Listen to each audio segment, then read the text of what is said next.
I'm going to teach you how to write an email. No, seriously. You probably think that you're an expert emailer. You've been writing emails for years, decades. You spend most of your work day composing, sending, receiving, and replying to emails. You live in your inbox. But I'm here to tell you, you're probably doing it wrong. Don't worry, because in the next 15 or so minutes, I'm going to guide you through a whistle-stop tour of the latest in email etiquette. First, let's rewind a little bit. Why do I care so much about what happens in your inbox? For many of us, email has become the default way that we communicate with each other at work, and for good reason. It's quick, it's easy, it's convenient. But here's the thing. Although email is ostensibly the easiest way to communicate in a work context, it's also intensely stressful. It may well be the fastest way to get things done, and yet it just feels as if it takes up so much time. You rarely hear of anyone complaining that they have too few unread emails. As a result, my email etiquette philosophy is guided by one fundamental principle: reducing the burden of email as much as possible. At its simplest, this can mean cutting down on the number of emails you send and sending them to fewer people. Reply all at your peril. And when you do send an email, you should make it as quick and easy as possible for your recipient to deal with. So with that golden rule in mind, let's write an email together, starting with the greeting. Hi and a first name is probably fine. It's 2019. We're all friends here. Email behavior has evolved.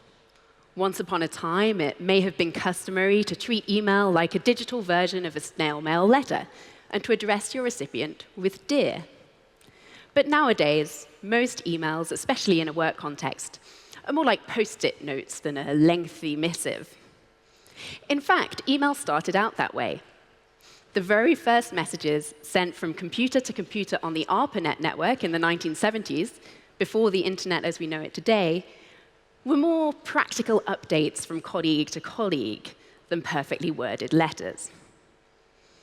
So save "Dear" and using someone's title for more formal situations, such as an official briefing or an invitation. You also don't need to keep saying hi every time you email someone on an ongoing thread, particularly if it's very active. If you're having a back-and-forth conversation, treat it as such. You don't need to keep interrupting with hi, hi, hi, hi. My rule of thumb is to follow the sun. If your conversation spans several days, then say hi again after each new sunrise. So that was the easy bit. Let's get down to business and into the body of our email. Now, obviously, you could be emailing about all sorts of different topics and trying to communicate all sorts of different sentiment. So there's a lot of leeway here. But there are still some rules. First, let's revisit our number one goal: reducing the burden of email, reducing the stress of email. That means keep it to the point. Concise and precise is your mantra. When it comes to email, good etiquette is not about the fancy flourishes. It's about respecting other people's time. When I was researching my recent book on digital etiquette, one of the people I spoke to was American writer and podcaster Merlin Mann. He's the person who coined the term inbox zero.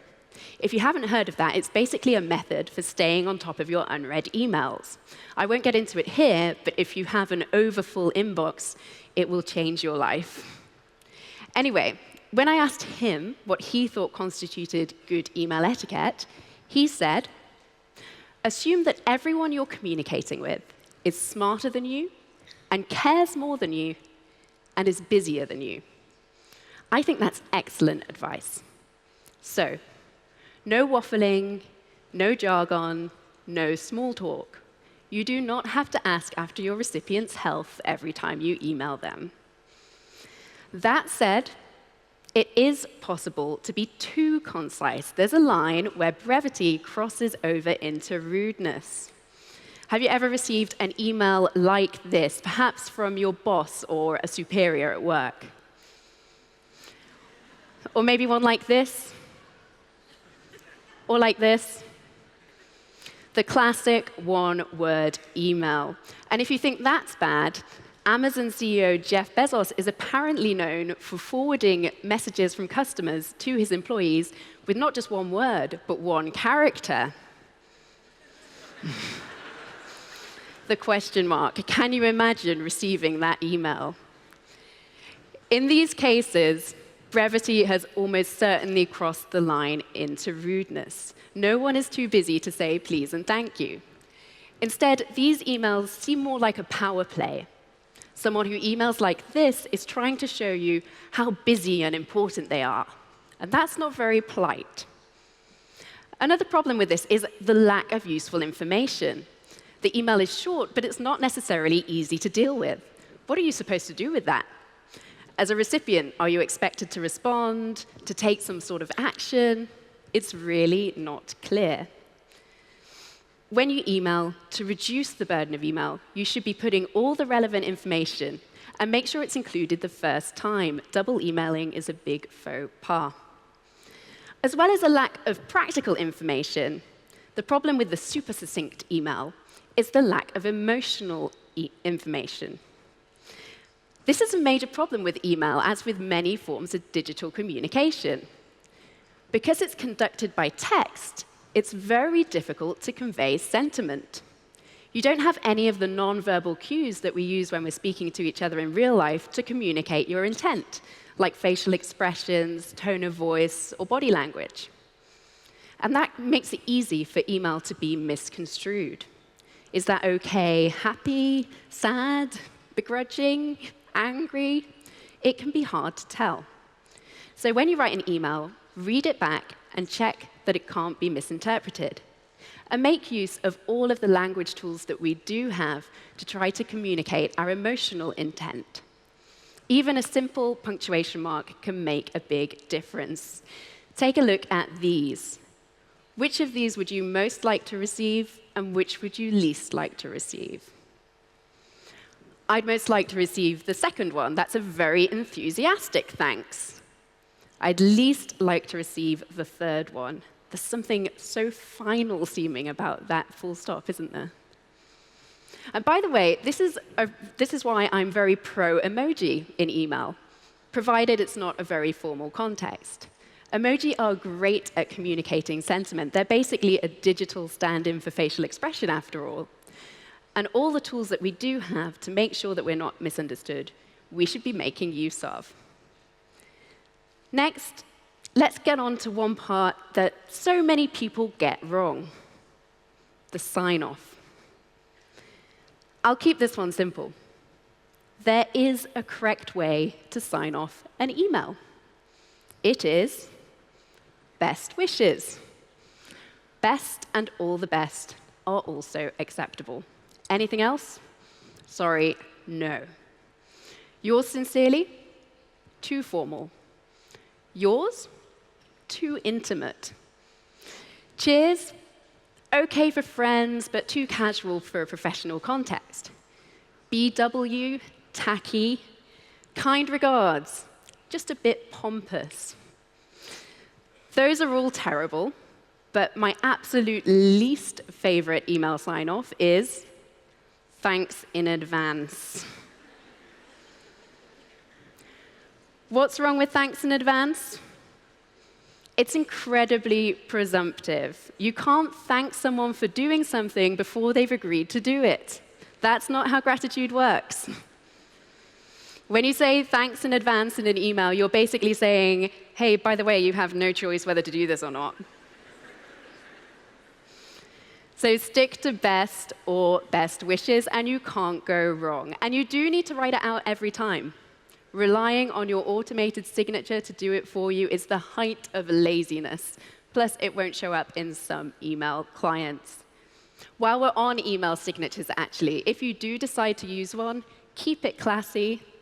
No colorful word art, no JPEG logos that are going to confuse everyone's antivirus, and no deep and meaningful quotes. Just your name and, if necessary, your contact details. So we've got our email. A few finishing touches. The subject line. Keep it simple. It should do what it says on the tin, or in this case, in the email. Summarize your email in a few key words. Don't write a full sentence, because it will get chopped off. Don't try to be funny. And do not overplay the urgent card. CC. There may come a time when you want to send an email to multiple people at once, at which point you may wish to make use of the CC feature. Now, if you take one thing away from this talk, let it be the CC rule. I didn't come up with the CC rule. In fact, it's so important, it's even included in the go-to etiquette Bible de Brett. The CC rule states that primary recipients of an email who are expected to respond should go in the to field. Other recipients of an email who are not expected to respond and who are included as a courtesy or for their information should go in the CC field. Next time you receive an email that's been addressed to multiple people, take a look. Are you a primary recipient or are you on CC? Do you need to respond? What I love about the CC rule is it makes the expectations on your recipients so clear. If you're in the to field, you should respond. If you're on the CC field, you should not respond. And it also reduces the burden of email by hopefully cutting back on the number of emails sent. Those people on CC don't have that awkward moment where they're wondering, am I expected to pitch in here? The CC rule will change your email life. What about your other option, BCC? Now, BCC can be a bit sneaky, so there's only a few specific cases where you should use it. One is to protect your recipient's identity if you're emailing sensitive information to multiple people, for example. Another is to avoid a reply-all apocalypse. We've all been there. Someone sends an email to too many people. People all start hitting reply-all. Chaos. Good use of BCC. And for extra credit, an absolutely top email etiquette move is to move someone to BCC if their input is no longer required on an ongoing thread. How this works is if the thread's getting a bit out of control and you know someone is not needed to respond, you send one last message, moving them to BCC. They're blissfully removed from any future chaos. And you are an email etiquette superhero. You've just selflessly saved their inbox from unnecessary emails. We're just about ready to send our email. Or are we? I've saved probably the most important thing till last, because when you send an email, it should be as much a consideration as what you put in it. First things first, if it's a work email, stick to work hours. No 2 a.m. emailing in your pajamas. One of the major causes of email stress is that we can't get away from it. It demands so much from us, especially now that we're all walking around with mini computers in our pocket. We can check email anywhere and any time, but instead of feeling free, we feel trapped. We're expected to be always contactable. We can never leave. The only way to buck this trend is to start setting boundaries. Unless you're a heart surgeon, you really probably don't need to be on call all the time. In fact, it's probably better if you're not. I've checked my work email in some incredibly inappropriate places. So just stick to work hours. Now, you could say that it's on the recipient to decide when they check their email. You can send an email at 2 a.m., but they don't have to answer until the following day. The problem is, that's a lot easier said than done. When you've got an unread email notification burning a hole in your pocket, it's very tempting to check it. Therefore, it's on the sender to set a reasonable norm and exhibit good email etiquette in doing so. So that's our email completed. I hope you'll join me in spreading good email etiquette and making our digital lives that little bit easier and friendlier. So all that's left for me to do then is to sign off. Thank you.